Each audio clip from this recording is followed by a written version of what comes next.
Turuqut tahsil. Bayatan beri aytып атабыз. Эми ушул намазды кантип алып келебиз жашообузга?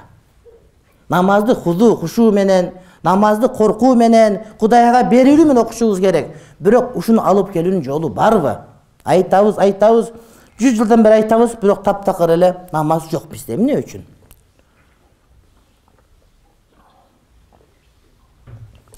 Илгери молдолор насвай чегет да. Молдолор дейм да, молдо эместер бирөөлөр. Ана молдолор астагфирулла. Ушулар насвай чегет экен. Насвайды билесиңер, жанагыда тооктун эме кыгынан жасалган бир ындай бир неке болот, ындай бир майда-майда капкара сассык ушундай адамдар жейт ошону. Жутабы билбейм. Ал-мухим, ошол насвайды бардыгы чегип алыптыр. Ана молдолор айтты, ушуну кантип таштатабыз? Намаз окуйт, бирок насвай чегип алат. Эми намаз окуп атканы, намаз акыйкат жок деген сөз да болбосо, намаз окуган кантип насвай чегет, намаз окуган кантип сигарет чегет? Боло берет, макурден эчтеке болбойт, чексең боло берет деген менен болбойт. Ал сигаретти арам деп айткан жерибиз жок биз сага. Биз сенин намазың жок болуп атканын айтып атабыз да. Сигарет тарткандан төсөлбөгөн намаз демек жок намаз деген сөз да. Урматтуу бир тууганым. Анан молдолор айтыптыр, ушу ким насвай чексе дараты сынат деп. Дараты сынбайт өзү. Насвай эмес тооктун тезегин өзүн алып жесең деле дараты сынбайт, өзүң жууп коюшуң керек. Такан короз, япон короз барын чогултуп алып туруп тезегин салсаң деле анда дарат бузулбайт. Өзүң бок болот, өзүң жуушуң керек, болду, бүт намаз окуй бересиң. Мисал үчүн да. Анан ошентип айса деле 10 жыл өтсө, 20 жыл өтсө деле эч ким насын иштебей коюптур. Анан мен келип айттым, туугандар, нас даратты бузбайт. Эми кээ бир адамдар ушундай да, хикмат деп ушинтип айтып кое берет да, хикмат деп айтып отуруп, бардыгы хикматы жыртылып кетти, урматтуу бир тууганым. Ошон үчүн акыйкаты болгондо айта бериш керек да. Намаз окубай жакшылык иш кылып атабы? Жакшылыгың рахмат. Бирок мен сага күйгөн адам катарында айтайын, намазыңды оку бир тууган. Намаз сага биринчи орунда керек, калганын суралга айтыш керек.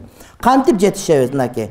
Урматтуу бир тууганым, биринчиси нухафиз ала салаватил хамс. Биринчиси өзүбүздү кыйнап болсо дагы 5 маал намазды сактаганга аракет кылабыз да. Билесиңерби? Машинени жаңы үйрөнгөндө бардыгы кыйналып айдаганбыз. Биринчи отурганда кетпеген жерден тергетип, кийимиң сыгылба суу болуп, кайсынысы адаштырып басып аласың. Айда отуруп, бир убакыт келип калган урматтуу бир тууганым, машинени басып кетип атканда, азыр басып ойлонбойсуң, азыр оң бутумду таштайм, кол бутумду уштайм, анан барганда бияка мынтип мойнум буруп турам, басам, анан минткенде, анан колум кичине мындай кылам дебейсиң да. Ойлонбой туруп басып кете бергенде эле машинени деле бир жылдан карасаң ойлонбой деп кете бересиң да. Автомат эле оң жакка басасың, бияка басасың, мындай кыласың, анан бут алмаштыр, аттарын деле билбейсиң. Бутуң өзү иштей берет. Ошол сыяктуу башында кыйын болгондо намаздагы 5 намазга көнүш үчүн намазды кыйналып башташың керек болот. Мен жатта, мен кыйналып атам, мына. Мен деле аяттар курсуну 1 жыл жаттагам башында. Кээ аз унутуп калам, окууга таппай калып, мынтип анан таап алам, улап кетем наракай. Ушундай Кудайдын кудурети. Анан бирөөлөр намаз жаттай албай атам, өмүр бою жаттай албай жүрө бересиң да. Ошо эмне билесиң? Ошону баштап окуй бер, Ихлас сүрөсүн билесиңби? Ошондон баштап окуй бер, утур билгенин кошуп кете бересиң.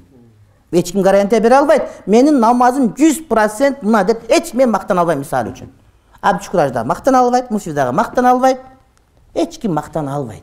Анткени кыяматта бизге суроо болбойт, эмне үчүн сен 100% намаз окуган жоксуң деп айтылынбайт да, сенден эмнеге 100% окуганга аракет кылган жоксуң деген суроо болот. Сенин урматтуу бир тууган, ошон үчүн аракет кылыш керек бардыгы.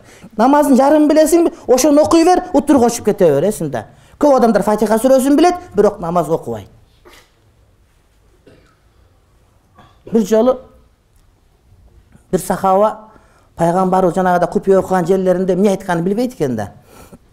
Анан өзүнчө туруп намаз окуп дуа кыла берипти да, Кудай таалам, асманды жараттың, жерди жараттың, аны жараттың, муну жараттың, күндү жараттың, башканы жараттың, Кудай мага ыйман бер, ушундай кыл деп күдүрөн дуа кылып атып пайгамбар угуп калып, эмне кылып атасың десе, билбейм, өзүңөрчө Абу Бакыр өкмөр күбүрөп шуурап бирдеге дуа кыласыңар, а мен де өзүмчө эле күбүрөнүп аттым десе айтат пайгамбарыбыз. Ошо сенин күбүрөнгөнүңүн тегерегинде эле күбүрөнүп атабыз депчи. Анан Аллах улуктап атат деген сөз да, көрдүңбү? Сенин күбүрөнгөнүң тегерегинде эле биз деле күбүрөнүп атабыз деп ошого пайгамбарыбыз жооп берди, урматтуу бир. Ошон үчүн намазды калтырбай окуш керек болот. А кабыл кылыш ал Кудайдан.